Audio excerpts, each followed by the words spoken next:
Assalamualaikum warahmatullahi wabarakatuh. Alhamdulillahirabbil alamin. Assalatu wassalamu ala asrofil anbiya'i wal mursalin Sayyidina wa maulana Muhammadin wa ala alihi washabbihi ajmain, amma ba'd.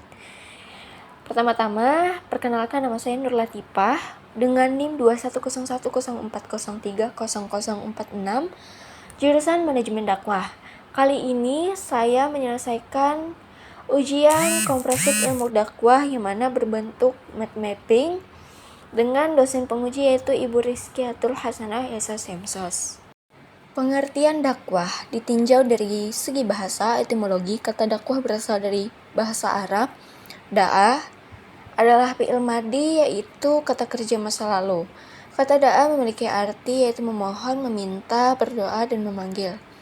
Sedangkan yad'u adalah dari fi'il mudhari, yaitu perbuatan yang sedang atau akan dilaksanakan.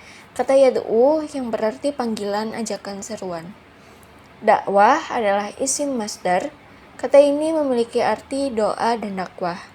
Dan ud'u adalah fi'il amar, yaitu bentuk perintah. Kata ud'u memiliki arti yaitu serulah.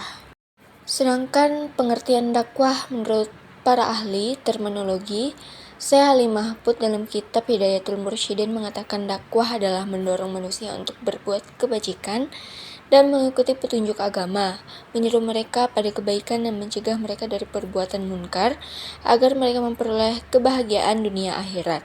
Sedangkan menurut HSM Nasaruddin Latif dalam buku Teori dan Praktek Dakwah Islamiyah, mendefinisikan dakwah Islamiyah sebagai setiap aktivitas dengan lisan dan tulisan yang bersifat menyeru, mengajak, memanggil manusia lainnya untuk beriman dan menaati Allah Subhanahu wa taala sesuai dengan garis-garis akidah dan syariat serta akhlak Islamiyah. Menurut Profesor Dr. Haji Abu Bakar Aceh dalam bukunya Beberapa Catatan Mengenai Dakwah Islam, mengatakan dakwah adalah seruan kepada semua umat untuk kembali dan hidup sepanjang ajaran Allah yang benar, dilakukan dengan penuh kebijaksanaan dan nasihat yang baik. Menurut Prof. Toha Yahya Umar MA mengatakan bahwa dakwah adalah mengajak manusia dengan cara bijaksana kepada jalan yang benar sesuai dengan perintah Tuhan untuk kemaslahatan dan kebahagiaan mereka dunia dan akhirat. Dan yang terakhir yaitu menurut Dr. Randos Haji Masdar Helmi mengatakan bahwa dakwah adalah mengajak dan menggerakkan manusia agar menaati ajaran-ajaran Islam, termasuk amar ma'ruf nahi munkar untuk memperoleh kebahagiaan di dunia dan di akhirat. Hukum dakwah. Surah Ali Imran ayat 104 yang mana berbunyi A'udzubillahi minasyaitonirrajim, Bismillahirrahmanirrahim. Wal takum minkum ummatun yad'una ilal khair wa ya'muruna bil ma'rufi wa tanhauna 'anil munkar wa ulaika humul muflihun.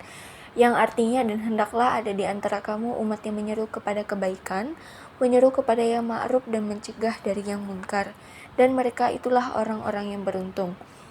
Surah Ali Imran ayat 104. Hadis yang mendukung surah Ali Imran ayat 104 ini, Rasulullah SAW bersabda, barang siapa di antara kalian melihat kemungkaran, maka hendaklah ia mengubahnya dengan tangannya. Jika tidak mampu, maka dengan lisannya. Jika tidak mampu juga, maka dengan hatinya. Dan itu adalah selemah-lemahnya iman. Hadis riwayat Muslim nomor 49. Berdasarkan ayat di atas, para ulama sepakat menetapkan adalah sigma amar yang berbunyi wal takum, bahwa hukum wajib kalimat menunjukkan tentang perintah dalam ayat tersebut amar ma'ruf nahi munkar adalah wajib. Berdasarkan pada akidah ushul yang berbunyi perintah itu menunjukkan wajib. Dan apa yang telah saya lakukan dalam kegiatan dakwah, yaitu selama KKN saya melakukan kegiatan dakwah dengan mengajarkan anak-anak membaca Al-Quran dan Iqra.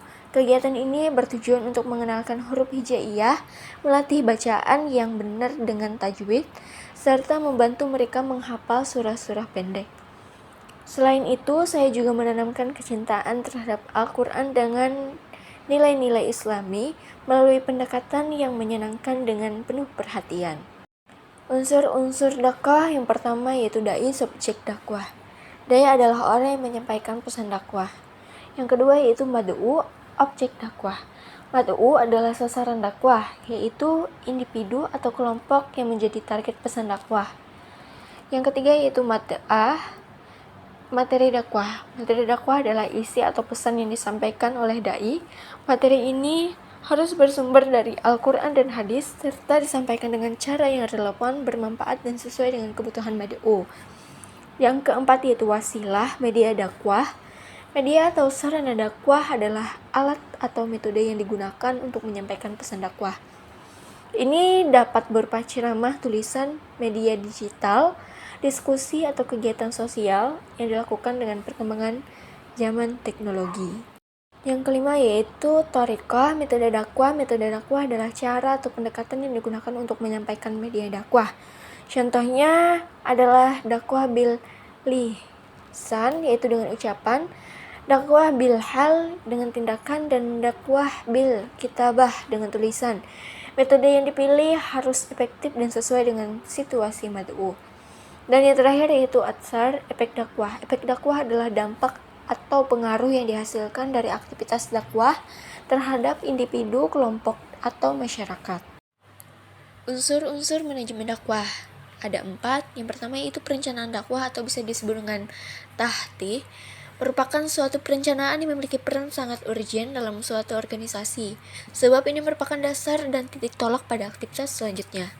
Pentingnya dalam dakwah sebuah perencanaan termasuk bagaimana langkah-langkah pada perencanaan tersebut agar bisa berjalan sesuai dengan yang diinginkan, mulai dari merumuskan secara jelas terkait apa yang direncanakan, menunjuk apa saja yang akan dilakukan, serta merumuskan secara rinci dan teknis langkah-langkah yang benar dan tepat pada hal cara, tempat, dan waktu. Yang kedua yaitu pengorganisasian dakwah atau bisa disebut dengan tanzim. Pengorganisasian dakwah dapat dirumuskan menjadi bagian rangkaian aktivitas dalam menyusun kerangka menjadi wadah bagi segenap kegiatan dengan cara mengelompokkan pekerjaan yang sudah dilaksanakan, serta menetapkannya dan menyusun menjalinan kerja yang satuan dan organisasi dalam melakukan tugasnya untuk mencapai tujuan. Pengorganisasian menurut pandangan Islam merupakan wadah yang menekankannya lebih mengarahkan kepada bagaimana pekerjaan yang dapat dilaksanakan secara beraturan, sistematis, dan rapi.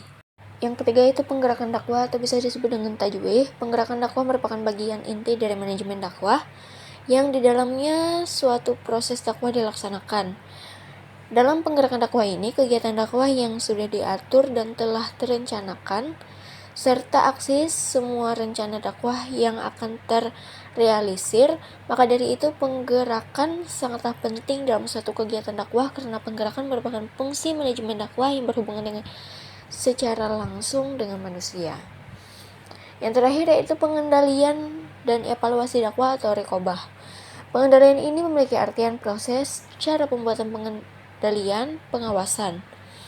Pengertian pengendalian menurut istilah merupakan sebuah proses kegiatan agar mengetahui hasil dari pelaksanaan manajemen dakwah, kesalahan, kegagalan, dan memperbaiki, serta mengukur sejauh mana keberhasilan yang telah tercapai dan membenahi sebuah kesalahan agar kedepannya lebih baik dalam suatu kegiatan dakwah.